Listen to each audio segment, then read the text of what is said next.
السلام عليكم ورحمة الله. الحمد لله رب العالمين نحمده ونستعينه ونؤمن به ونتوكل عليه ونعوذ بالله من شرور أنفسنا ومن سيئات أعمالنا من يهده الله فلا مضل له ومن يضلل فلا هادي له. اللهم صل على محمد وعلى آل محمد كما صليت على إبراهيم وعلى آل إبراهيم وبارك على محمد وعلى آل محمد كما باركت على إبراهيم وعلى آل إبراهيم إنك حميد مجيد. أعوذ بالله من الشيطان الرجيم. بسم الله الرحمن الرحيم. لن ينال الله لحومها ولا دماؤها ولكن يناله التقوى منكم كذلك سخرها لكم لتكبروا الله على ما هداكم وبشر المحسنين. ബഹുമാന്യരായ സഹോദരങ്ങളെ, ഹാജിമാരെ, നമ്മൾ നല്ല ഒരു ഒരുക്കത്തിലാണുള്ളത്. മിനയിലേക്ക് പുറപ്പെടാനുള്ള തയ്യാറെടുപ്പിലാണ്. ദുൽഹിജ്ജ 8 നാളെ പ്രവേശിക്കുമ്പോൾ ഇന്ന് രാത്രിയിലോ അതല്ലെങ്കിൽ നാളെ പ്രഭാതത്തിലോ നമ്മൾ ഇൻഷാ അല്ലാഹ് ഹജ്ജിന് ഇഹ്റാം ചെയ്തുകൊണ്ട് മക്കയിൽ നിന്ന് മിനയിലേക്ക് പുറപ്പെടുകയാണ്. മിന ചരിത്രത്തിൽ തുല്യതയില്ലാത്തൊരു പ്രദേശമാണ്. നമ്മെ അല്ലാഹു അവിടെ കൊണ്ടുപോയിട്ട് മിനയിൽ 3 സമർപ്പണത്തിന്റെ രീതിയുണ്ട്. ചരിത്രത്തിൽ 4000 വർഷമായി സ്മരിച്ചുകൊണ്ടിരിക്കുന്ന ഒരുപാട് ത്യാഗങ്ങൾ ചെയ്ത 3 വ്യക്തിത്വങ്ങളുടെ സമർപ്പണം ആവാഹിക്കാനാണ് യഥാർത്ഥത്തിൽ മിനയിലേക്ക് നമ്മൾ പുറപ്പെടുന്നത്. അതിൽ പ്രധാനപ്പെട്ട ഒരു സമർപ്പണം ഇബ്രാഹിമി സമർപ്പണമാണ്. കഷ്ടതയും ബുദ്ധിമുട്ടും പ്രയാസവും സഹിച്ച് പ്രബോധനത്തിന്റെ പാതയിൽ ഒരുപാട് രാജ്യങ്ങൾ താണ്ടിക്കടന്ന് അള്ളാഹുവിന്റെ ഓരോ നിർദ്ദേശങ്ങളും അപ്പടി സ്വീകരിച്ചുകൊണ്ട് നടപ്പിലാക്കിയ ഒരു പ്രവാചകൻ എന്നുള്ള നിലക്കാണ് ഇബ്രാഹിം അല്ലദീ വഫ, എല്ലാം പൂർത്തീകരിച്ച പ്രവാചകൻ എന്ന് ഖുർആൻ പരിചയപ്പെടുത്തിയത്. അതുകൊണ്ടാണ് ഇബ്രാഹിം നബി അലൈഹി സ്വലാത്തു വസ്സലാമിന് ആദ്യമായിട്ട് വസ്ത്രമണിക്കുന്നതും ഖലീലുള്ള എന്ന് ഖുർആൻ നാമകരണം ചെയ്തതും എന്റെ പിതാമഹൻ ഇബ്രാഹിമിന്റെ തുടർച്ചയാണ് ഞാനെന്ന് പ്രവാചകൻ പ്രഖ്യാപിച്ചതുമൊക്കെ അതിന്റെ കാരണം കൊണ്ടാണ്. ഇബ്രാഹിമി മാതൃക പിൻപറ്റാനാണ് യഥാർത്ഥത്തിൽ പരിശുദ്ധ ഖുർആൻ നമ്മോട് വിളംബരം ചെയ്തുകൊണ്ടിരിക്കുന്നത്. വജാഹിദു ഫില്ലാഹി ഹഖ്ഖ ജിഹാദിഹി, നിങ്ങൾ കഠിനമായി പരിശ്രമിക്കേണ്ട, അതിന്റെ കൃത്യമായ രീതിയിൽ പരിശ്രമിക്കണം. വജിതബാകും വമാ ജഅല അലൈക്കും ഫിദ്ദീനി മിൻ ഹറജ് മില്ലത അബീകും ഇബ്രാഹിം, അവനാണ് നിങ്ങളെ തെരഞ്ഞെടുത്തത്. എന്തിന്? നിങ്ങൾ അല്ലാഹുവിന്റെ മാർഗത്തിൽ കഠിനമായി പരിശ്രമിക്കേണ്ടതിന്റെ ഒരു മാർഗത്തിൽ നിങ്ങളെ തെരഞ്ഞെടുത്തത് അല്ലാഹുവാണ്. വമാ ജഅല അലൈക്കും ഫിദ്ദീനി മിൻ ഹറജ്, ദീനിന്റെ കാര്യത്തിൽ നിങ്ങൾക്കൊരു പ്രയാസവും ഉണ്ടാക്കിയിട്ടില്ല. കാരണം എന്താ? മില്ലത്ത അബീക്കും ഇബ്രാഹിം, ഇത് നിങ്ങളുടെ പിതാമഹൻ ഇബ്രാഹിമിന്റെ മില്ലത്താണ്, മാർഗമാണ്. ഹുവ സമ്മാകുമുൽ മുസ്ലിമീന മിൻ ഖബ്ലു വഫീ ഹാദാ, അദ്ദേഹമാണ് നിങ്ങൾക്ക് അനുസരണയുള്ളവൻ എന്ന പേര് വെക്കാൻ പോലും കാരണമായത്. ആ ഇബ്രാഹിമിന്റെ മാതൃക പിൻപറ്റിക്കൊണ്ട് വജാഹിദു ഫില്ലാഹി ഹഖ്ഖ ജിഹാദി, ആത്മാർത്ഥമായി അള്ളാഹുവിന് സമർപ്പിക്കേണ്ട രീതിയിൽ കഠിനമായ പരിശ്രമം നടത്തണം എന്ന് ഖുർആൻ പറയുന്നുണ്ട്. അപ്പൊ അവിടെയൊക്കെ ഇബ്രാഹിം നബി അലൈഹി സ്വലാത്തു വസ്സലാം നമ്മുടെ ഒരു വലിയ മാതൃകയാണ്. സ്വന്തം ഭാര്യയെയും മകനെയും ഉപേക്ഷിച്ച് പോകുമ്പോൾ മക്കയിലുണ്ടായിരുന്ന കാലഘട്ടം, സാഹചര്യമൊക്കെ നമ്മൾ കുറെ ദിവസങ്ങളായിട്ട് കേട്ട് മനസ്സിലാക്കി. ഒന്നുമില്ലാത്ത പ്രദേശത്ത് ഭാര്യയെ ഉപേക്ഷിച്ച് നടന്നു പോകുമ്പോൾ ആശങ്കയോടുകൂടി തിരിഞ്ഞു നോക്കാതെ ഇബ്രാഹിം നബി നടക്കുമ്പോൾ ഹജറ റളിയല്ലാഹു തആല അൻഹ വിളിച്ചു ചോദിക്കുന്നുണ്ട്, നിങ്ങൾ ഒരു വെള്ളമില്ലാത്ത, ഒരു സസ്യം മുളക്കാത്ത, ഒരു പറവകൾ പോലും പറക്കാത്ത ഈ മരുഭൂമിയിൽ ഞങ്ങളെ ഉപേക്ഷിച്ച് എവിടത്തേക്കാണ് പോകുന്നത്? മറുപടിയില്ലായിരുന്നു. വീണ്ടും വിളിച്ചു ചോദിച്ചു. മൂന്നാമത് ഹജറാബിയുടെ ചോദ്യമാണ്, അല്ലാഹു അമറനാ ബിഹ, അള്ളാഹു ആണോ നിങ്ങളോട് ഇത് കൽപ്പിച്ചത്?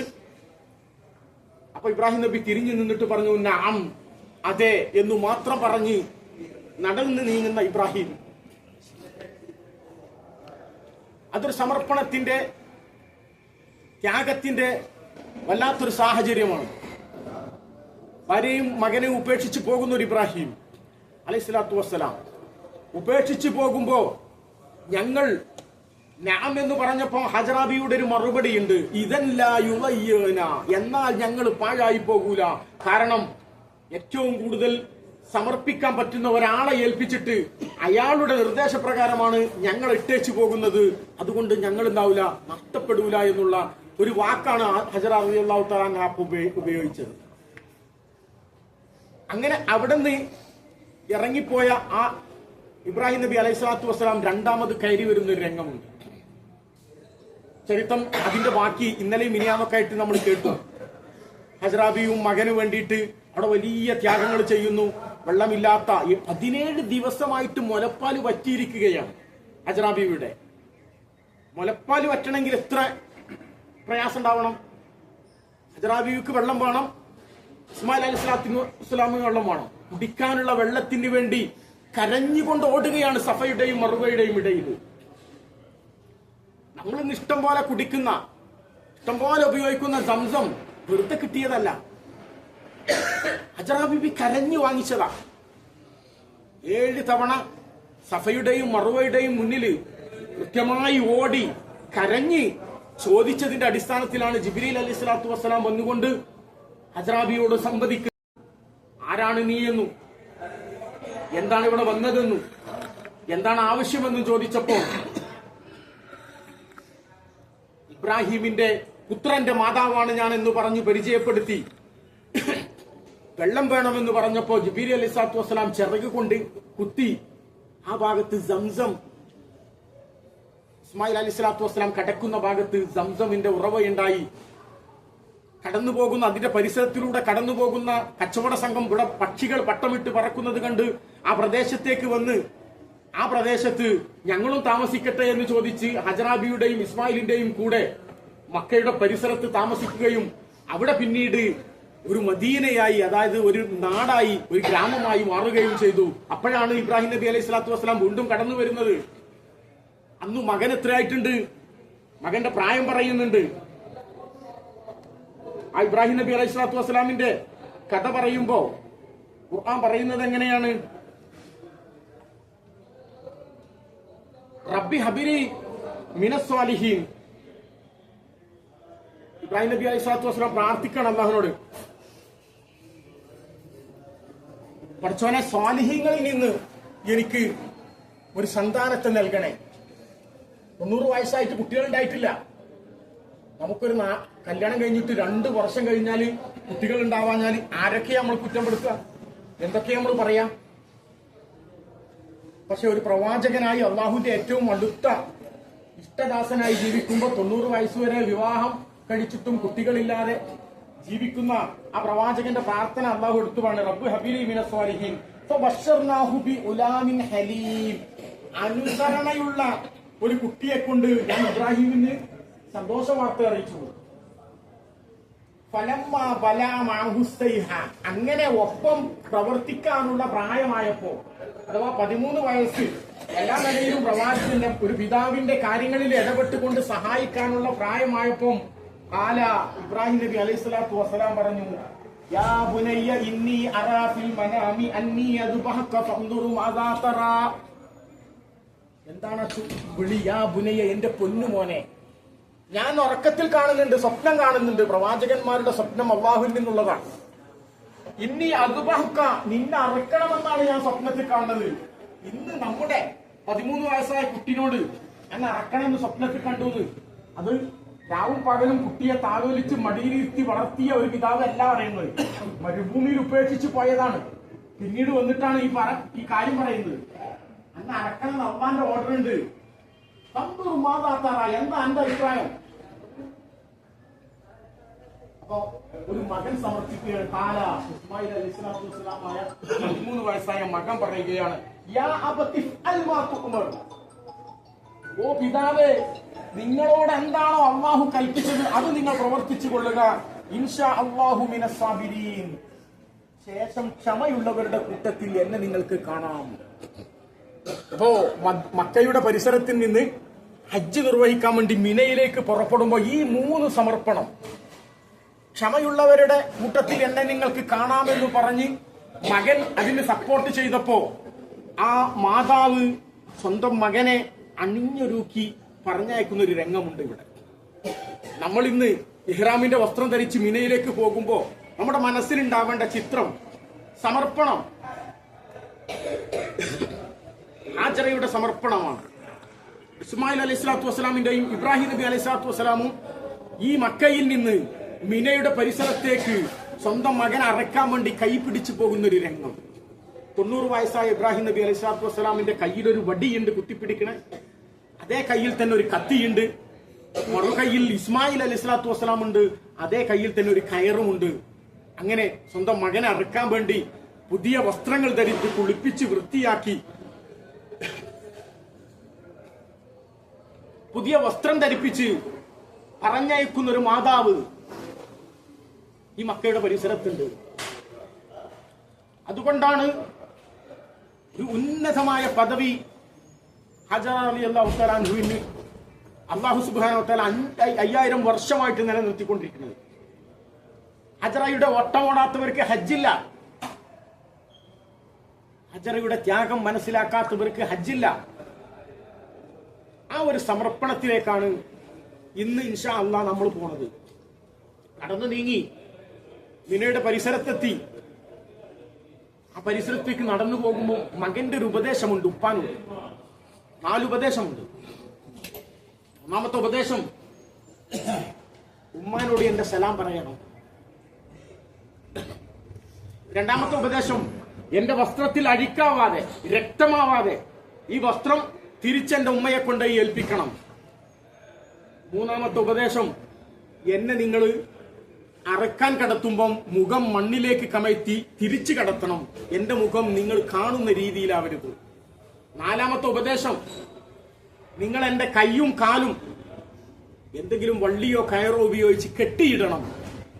കാരണം അറക്കുന്ന സമയത്ത് ഞാനൊരു പക്ഷെ കൊതരി നിങ്ങളുടെ പ്രവർത്തനത്തിന് വിഘാതമുണ്ടാകാൻ സാധ്യതയുണ്ട്.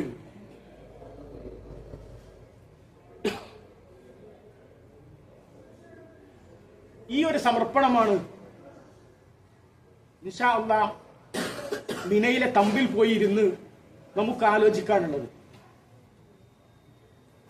അവിടെയാണ് നമുക്ക് പരിവർത്തനം ഉണ്ടാക്കാനുള്ളത്. അങ്ങനെ കൊണ്ടുപോയി നമ്മൾ കണ്ട പ്രദേശം, ആ പ്രദേശത്ത് കടത്തിയിട്ട് ഇബ്രാഹിം നബി അലൈഹി സ്വലാത്തു വസ്സലാം അറക്കാൻ വേണ്ടി ഒരുങ്ങുകയാണ്. ആ ഒരുങ്ങിയ സമയത്താണ് അള്ളാഹു പറയുന്നത്, ഫലമ്മ അസ്ലമ, അവർ രണ്ടുപേരും മുസ്ലിമായപ്പോൾ പൂർണ്ണമായിട്ടും മകൻ കടക്കാനും ഉപ്പ അറുക്കാനും റെഡിയായി കത്തിയെടുത്ത് അറവ് തുടങ്ങിയപ്പോൾ വനാദൈനാഹു അയ്യാ ഇബ്രാഹിം, അപ്പൊ ഞാൻ വിളിച്ചു, ഓ ഇബ്രാഹിമേ, ഖദ് സദ്ദഖ്ത റുഅ്യ, നിന്റെ സ്വപ്നം നീ സാക്ഷാത്കരിച്ചിട്ടുണ്ട്. കദാലിക നജ്സിൽ മുഹ്സിനീൻ, തീർച്ചയായിട്ടും നന്മ പ്രവർത്തിക്കുന്നവർക്ക് തക്കതായ പ്രതിഫലം തീർച്ചയായിട്ടും ഞാൻ നൽകുന്നു. ഇന്ന ഹാദാ ലഹുവൽ ബലാഉൽ മുബീൻ, തീർച്ചയായിട്ടും ഇതൊരു വലിയ പരീക്ഷണം തന്നെയാണ്. നമുക്ക് പറഞ്ഞറിയിക്കേണ്ടതില്ല. ഒരു പിതാവ് എന്നുള്ള നിലക്ക് ഒരു മകനെ അറക്കാൻ പറയുക എന്നുള്ളത് ഒരു പരീക്ഷണമെന്ന് പ്രത്യേകം പറയേണ്ടതില്ല. ഈ ഒരു ത്യാഗമാണ് ഹജ്ജിലൂടെ ലോക മുസ്ലിങ്ങളെ അള്ളാഹു ബോധ്യപ്പെടുത്തുന്നത്. ആ ഒരു കഠിന ത്യാഗത്തിന്റെ വാക്താക്കളാകാനും അത് ജീവിതത്തിൽ പകർത്താനും അതിലൂടെ നമുക്ക് മാറ്റമുണ്ടാക്കിയിട്ട് നമുക്ക് പരിവർത്തനങ്ങൾ ഉണ്ടാക്കാനാണ് മിനയിലേക്ക് ഇൻഷാ അല്ലാഹ് നമ്മൾ പുറപ്പെടുന്നത്. ഇതൊരു തമാശയോ ഒരു ടൂറോ അല്ലെങ്കിൽ മറ്റൊന്നുമല്ല. ഇത് നമ്മളെ മനസ്സിനെ ശുദ്ധീകരിക്കുകയാണ്. നമ്മെ മുന്നേ നടന്നുപോയ ഇബ്രാഹിം അലൈഹി സ്വലാത്തു വസ്സലാം കുടുംബം, നമ്മൾ പ്രവാചകന് വേണ്ടി പ്രാർത്ഥിക്കുമ്പോൾ പറയേണ്ട പദങ്ങൾ പ്രവാചകൻ പഠിപ്പിച്ചത് നിങ്ങൾ ആലോചിക്കുന്നില്ലേ? അല്ലാഹുമ്മ സല്ലി അലാ മുഹമ്മദിൻ വഅലാ ആലി മുഹമ്മദിൻ കമാ സല്ലൈത അലാ ഇബ്രാഹീമ വഅലാ ആലി ഇബ്രാഹീമ ഇന്നക ഹമീദും മജീദ്. ഇബ്രാഹിം നബിക്കും കുടുംബത്തിന് കൊടുത്തതുപോലെ അവരെ ആദരിക്കുകയും അവരെ ലോകത്തിന്റെ മുമ്പിൽ വലിയ സംഭവമാക്കി മാറ്റുകയും ചെയ്തതിന്റെ പേരിൽ അതുപോലെ ഞങ്ങളുടെ പ്രവാചകനും കുടുംബത്തിനും നീ കൊടുക്കണേ എന്നാണ് സ്വലാത്തിൽ നമ്മൾ പറയുന്നത്. പിന്നെ ഇത് വലിയൊരു പരീക്ഷണമാണ് എന്ന് പറയുമ്പോൾ അത് കൃത്യമായിട്ട് ഉൾക്കൊള്ളാൻ കഴിയുന്നത് നമുക്ക് മാത്രമാണ്. എന്തുകൊണ്ടാണ്?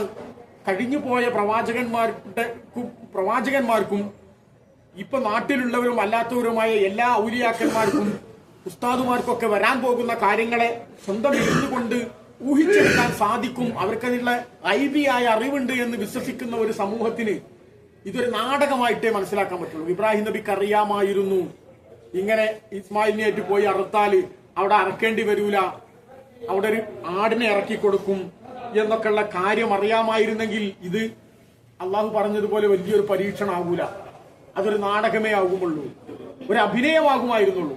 പക്ഷെ ഇവിടെ അള്ളാഹു പറയാണ് അതൊരു വലിയ പരീക്ഷണം തന്നെയാണ്. അങ്ങനെ ഒരു ഉരുവിനെ കൊടുത്തുകൊണ്ട് ഞാൻ ഫിദിയ നടത്താൻ വേണ്ടിട്ട്, അറിവ് നടത്താൻ വേണ്ടി പറഞ്ഞു.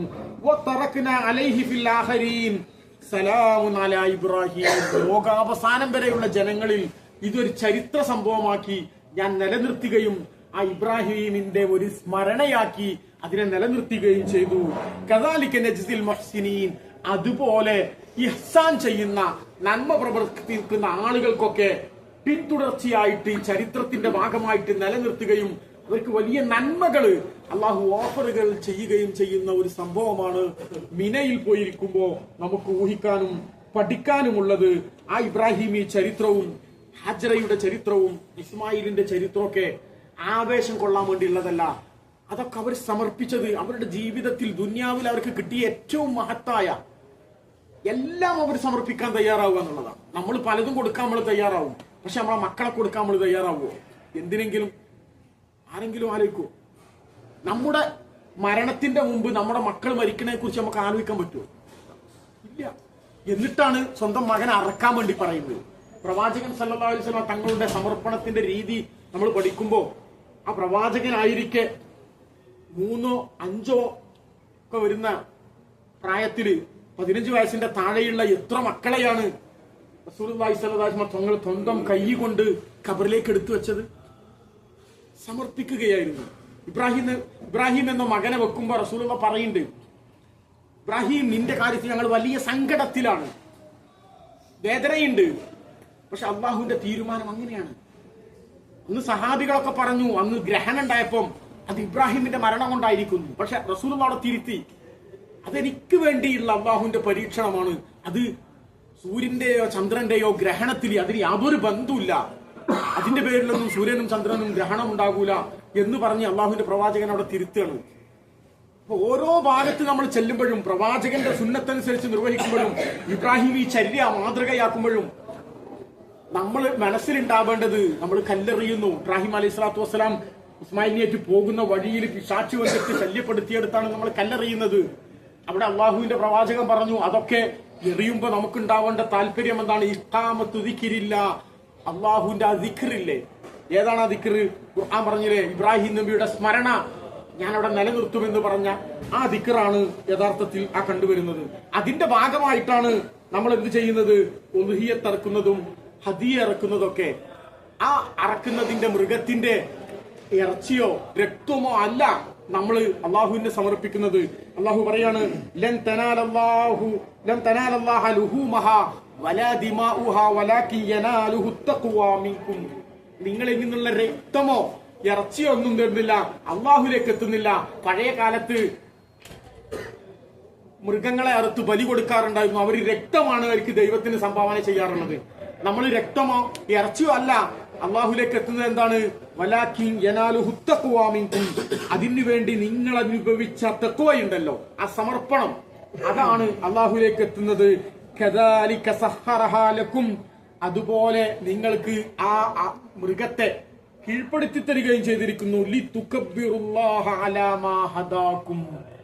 നിങ്ങൾക്ക് ഹിദായത്ത് നൽകി എന്നതിന്റെ പേരിൽ നിങ്ങൾ അള്ളാഹുവിനെ തക്ബീർ ചൊല്ലാൻ വേണ്ടിയിട്ട്, നിങ്ങൾക്ക് ഇങ്ങനെയൊക്കെ വരാനും ഇതൊക്കെ ഉൾക്കൊള്ളാനും ഈ അള്ളാഹുവിന്റെ മാർഗത്തിൽ നിങ്ങൾ എത്തിപ്പെടാനുമുള്ള ഒരു അവസരം അള്ളാഹു ഉണ്ടാക്കി തന്നില്ലേ? അതിന് നിങ്ങൾ അള്ളാഹുവിനോട് വല്ലാത്ത കടമപ്പെട്ടിരിക്കുന്നുണ്ട്. അതുകൊണ്ട് അതിന് നിങ്ങൾ എന്ത് ചെയ്യണം? തക്ബീർ ചൊല്ലിക്കൊണ്ടേയിരിക്കണം. ഈ ദിവസങ്ങളിലും അല്ലാത്ത സമയത്തൊക്കെ ഇതിനുള്ള സൗഭാഗ്യം കിട്ടിയതിന് ലിതുകബ്ബിറുല്ലാഹ അലാ മാ ഹദാകും, ഹിദായത്ത് കിട്ടിയതിന്, തൗഫീഖിന്, ഹജ്ജിന് വരാൻ സാധിച്ചതിന് ഇതൊക്കെ പഠിക്കാനും മനസ്സിലാക്കാനും നന്മ അധികരിപ്പിക്കാനും വേണ്ടിയിട്ടുള്ള അവസരം കിട്ടിയതിന് നിങ്ങൾ അള്ളാഹുവിന്റെ തക്ബീർ ചൊല്ലിക്കൊണ്ടേയിരിക്കണം.